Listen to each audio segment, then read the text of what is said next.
नमस्कार दोस्तों, उद्देश्य विनर्स यूट्यूब क्लासेस के अंदर आपका हार्दिक स्वागत है और मैं इमरान खान।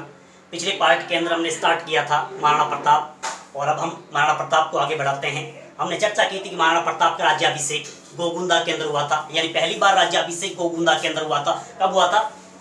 28 फरवरी 1572 ईस्वी को होली के दिन हुआ था और इसी दिन उनके पिता महाराणा उदय सिंह की मृत्यु हुई थी। और महाराणा प्रताप का दूसरी बार राज्याभिषेक कुंभलगढ़ के अंदर हुआ था, यानी राज्याभिषेक समारोह कुंभलगढ़ के अंदर मनाया गया, यानी विधिवत रूप से राज्याभिषेक कुंभलगढ़ के अंदर हुआ था। अब देखो आगे हम चर्चा करते हैं। महाराणा प्रताप के सिंहासन पर बैठने के बाद, राजा बनने के बाद अकबर को इस बात का पता चला, तो अकबर ने क्या किया? अकबर ने महाराणा प्रताप को अपनी अधीनता स्वीकार करवाने के लिए अपने प्रतिनिधि मंडल, अपने दूत मंडल भेजे ताकि महाराणा प्रताप उनकी अधीनता स्वीकार कर ले। अकबर ने 4 दूत मंडल भेजे थे और सबसे पहले किसे भेजा? सबसे पहले जलाल खां कोची को भेजा। सबसे पहले जलाल खां कोची को भेजा और जलाल खां कोची गया। महाराणा प्रताप को राजा बनने की बधाई दी, शासक बनने की बधाई दी, इधर उधर की बातें की। इधर उधर की बातें करने के बाद जलाल खां कोची अपने मुख्य मुद्दे पर, अपने मेन मुद्दे पे आ गया और जलाल खां कोची ने अधीनता की बात की महाराणा प्रताप से, लेकिन महाराणा प्रताप ने स्पष्ट तौर पे अकबर की अधीनता स्वीकार करने से मना कर दिया। जलाल खां कुछ नहीं बोला, जलाल खां वापस आ गया। जलाल खां वापस दिल्ली आ गया अकबर के पास और वापस आकर अकबर को सारी बात बताई। अकबर ने कहा कोई बात नहीं, हो सकता तेरी बात नहीं मानी, कोई बात नहीं, चलो छोड़ो। अब अकबर ने क्या किया? अब अकबर ने देखा किसे भेजे ताकि महाराणा प्रताप मेरी अधीनता स्वीकार कर ले। तो अकबर ने क्या किया? अकबर ने क्या किया? अब किसे भेजा? मान सिंह को भेजा। मान सिंह कछवाहा जयपुर के राजा भगवंत दास के पुत्र थे। ये अकबर के सेनापति थे, ये अकबर के मुख्य सेनापति थे। अकबर ने क्या किया? मान सिंह को भेजा। अकबर ने देख लिया कि मान सिंह राजपूत है, महाराणा प्रताप भी राजपूत है, सगे संबंधी है, ये भी युवा है, ये भी युवा है, हो सकता है इनकी बात मान ले। इसलिए मान सिंह को भेज दिया। मान सिंह गया और मान सिंह की मुलाकात महाराणा प्रताप से हुई, लेकिन महाराणा प्रताप ने अकबर की अधीनता स्वीकार करने से मना कर दिया और मान सिंह भी वापस लौट आया। मान सिंह भी वापस लौट आया और मान सिंह ने वापस आकर अकबर को सारी बात बताई। अब देखो, जलाल खां कोची गया था 1572 ईस्वी के अंदर और मान सिंह गया था 1573 ईस्वी के अंदर। मान सिंह के वापस आने के बाद, मान सिंह के असफल होने के बाद अकबर ने मान सिंह के पिता भगवंत दास को भेजा। जयपुर के राजा भगवंत दास, इन्हें भेजा। अकबर ने देखा मान सिंह की बात नहीं मानी, हो सकता है मान सिंह के पिता भगवंत दास की बात मान ले, ये बुजुर्ग है, इनकी बात मान ले, तो इन्हें भेजा।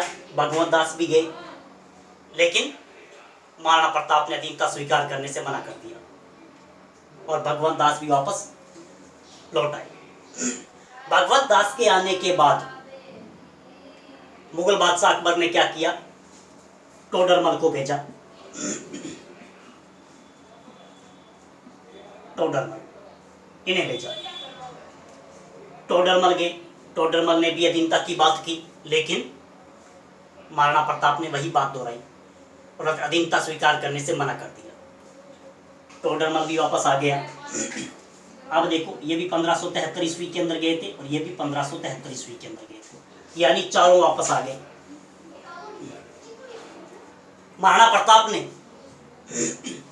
प्रताप ने अधीनता स्वीकार करने से मना कर दिया और 4 दूत मंडल अकबर ने भेजे थे और चारों दूत मंडल खाली हाथ आ गए और महाराणा प्रताप ने अधीनता स्वीकार करने से स्पष्ट मना कर दिया।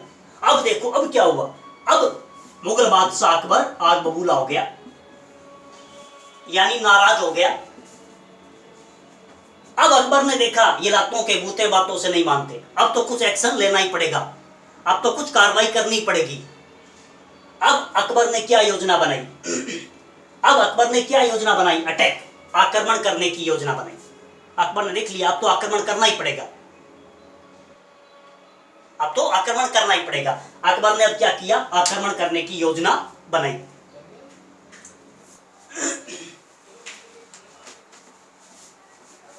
जिसके तहत क्या हुआ, जिसके तहत युद्ध हुआ, जिसके तहत युद्ध हुआ। कौन सा युद्ध हुआ, हल्दी घाटी का युद्ध, हल्दी घाटी का युद्ध। हल्दी घाटी कहां पड़ती है, राजसमंद के अंदर।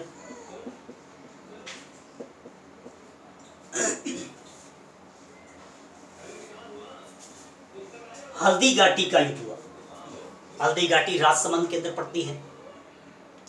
कब हुआ, 18 जून या 21 जून 1576 ईस्वी को हुआ। दो तारीख मिलती है, कहीं पे 18 जून मिलती है, कहीं पे 21 जून मिलती है, अलग अलग तारीख मिलती है। राजस्थान माध्यमिक शिक्षा बोर्ड की बुक्स के अंदर 18 जून मिलती है और गोपीनाथ शर्मा के अनुसार 21 जून है, अलग अलग तारीख मिलती है। 18 जून या 21 जून 1576 ईस्वी को हल्दी घाटी का युद्ध हुआ। किन किन के मध्य हुआ, एक तरफ कौन थे, एक तरफ तो महाराणा प्रताप थे, महाराणा प्रताप की सेना थी। सामने कौन थे, सामने अकबर था, मुगल बादशाह अकबर था। महाराणा प्रताप की तरफ से कौन लड़ रहे थे,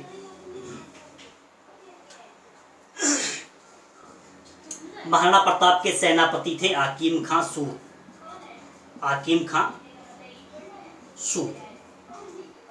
अफगान सेनापति थे, ये पठान सेनापति थे। ये कौन थे, ये पठान थे, हाकिम खां सूर ये मुख्य सेनापति थे। इनके साथ एक और सेनापति थे पूंजाबी, जो इनके सहायक सेनापति थे पूंजाबी। और ये बताया जाता है कि हाकिम खां सूर अरावल का नेतृत्व करते थे, अरावल, और पूंजाबी चंदावल का नेतृत्व करते थे। अरावल क्या होता है, अरावल सेना के अग्रिम भाग को, सेना के अग्रिम भाग को अरावल कहते हैं। यानी सेना के आगे का भाग जो पहले युद्ध करता है, जो पहले युद्ध करता है उसे अरावल कहते हैं। चंदावल क्या होता है, सेना का पिछला भाग, सबसे पीछे का भाग, तो सबसे बाद में युद्ध करता है, उसे चंदावल कहते हैं। तो महाराणा प्रताप के सेनापति थे हाकिम खां सूर और पूंजाबी, और अकबर के सेनापति थे, यानी अकबर की सेना का नेतृत्व कौन कर रहे थे, मान सिंह कछवाहा।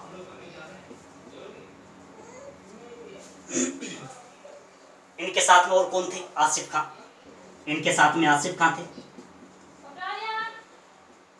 यानी मुख्य सेनापति कौन थे, मुख्य सेनापति मान सिंह थे।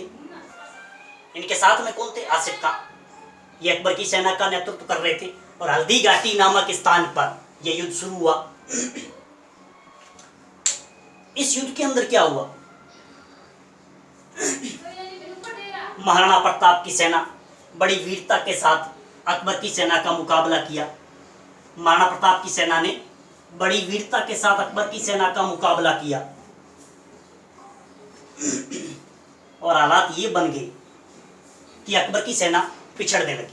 हालात ये बन गए कि अकबर की सेना पिछड़ने लगी। लेकिन हुआ क्या, मेहतर खां नाम का एक व्यक्ति था, मेहतर खां। इसने क्या किया, मेहतर खां ने देख लिया कि हमारी सेना पिछड़ रही है और हम हार की कगार पर है, अब करें क्या। सेना पिछड़ रही थी और मेहतर खां ने देख लिया हार की कगार पर है, अब करें क्या। सेना में जोश भरने के लिए क्या करें, तो मेहतर खां ने क्या किया, अकबर के आने की झूठी खबर फैला दी थी। मेहतर खां ने क्या किया, अकबर के आने की झूठी खबर, झूठी अफवाह फैला दी थी और कहा कि बादशाह सलामत स्वयं आ रहे हैं। तो ये बात सुनकर सेना के अंदर जोश आ गया और सेना जोश के साथ लड़ी।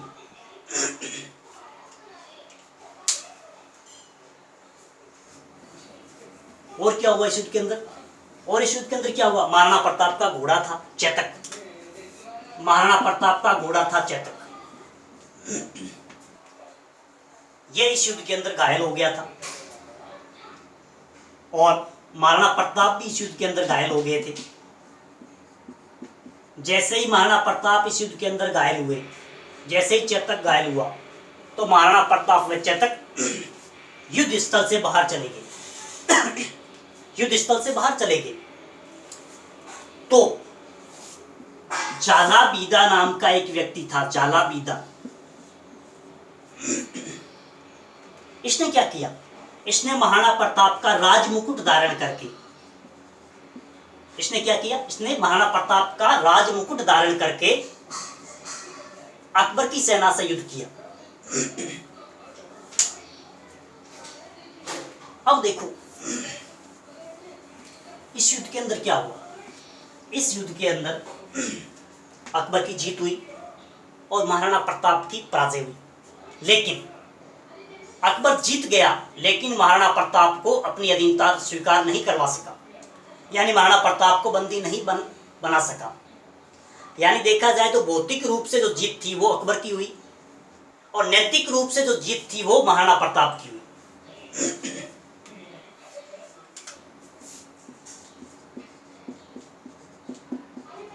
अलबंदायूनी ये कवि था, अकबर का दरबारी कवि था। ये एकमात्र कवि था,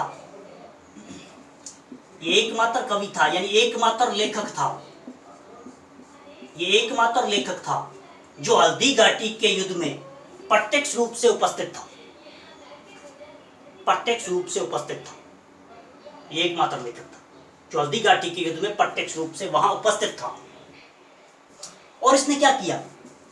हल्दी घाटी के युद्ध के समय इसने क्या किया? राजपूतों के खून से, राजपूतों के खून से अपनी दाढ़ी रंगी थी इसने, अलबंदायूनी ने।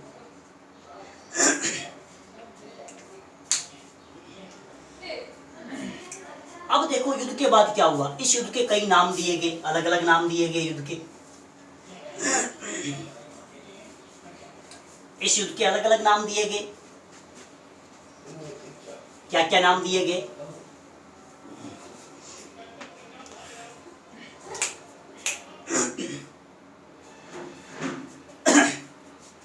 अब देखो अलबंदायूनी, अलबंदायूनी ने क्या कहा हल्दी घाटी के युद्ध?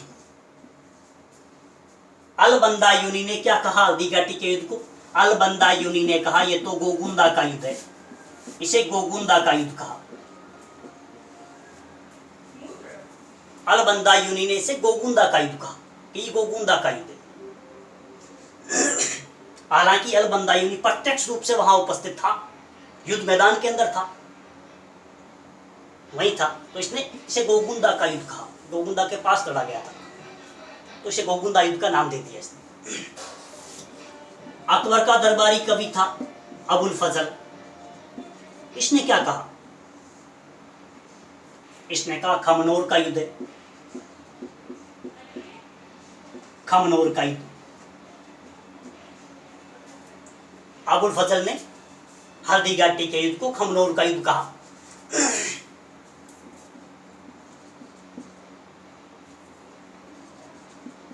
एक और लेखक थे आदर्शीलाल श्रीवास्तव।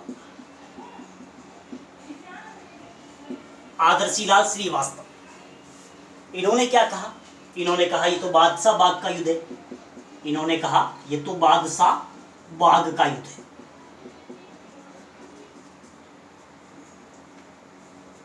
इन्होंने बादशाह बाग का युद्ध नाम दिया। अब देखो गोपीनाथ शर्मा, गोपीनाथ शर्मा ने कोई नाम नहीं दिया था। इतिहासकार गोपीनाथ शर्मा, इन्होंने कोई नाम नहीं दिया था। इन्होंने क्या कहा था हल्दी घाटी के युद्ध के बारे में? इन्होंने कहा यह तो अनिर्णायक युद्ध है, अनिर्णायक युद्ध। गोपीनाथ शर्मा ने कहा यह तो अनिर्णायक युद्ध है, यानी इसके अंदर किसी की जीत नहीं हुई थी, ना अकबर जीता था ना महाराणा प्रताप जीता था, किसी की जीत नहीं हुई थी। तो ठीक है दोस्तों, बाकी हम अगले पार्ट के अंदर करेंगे। Thank you.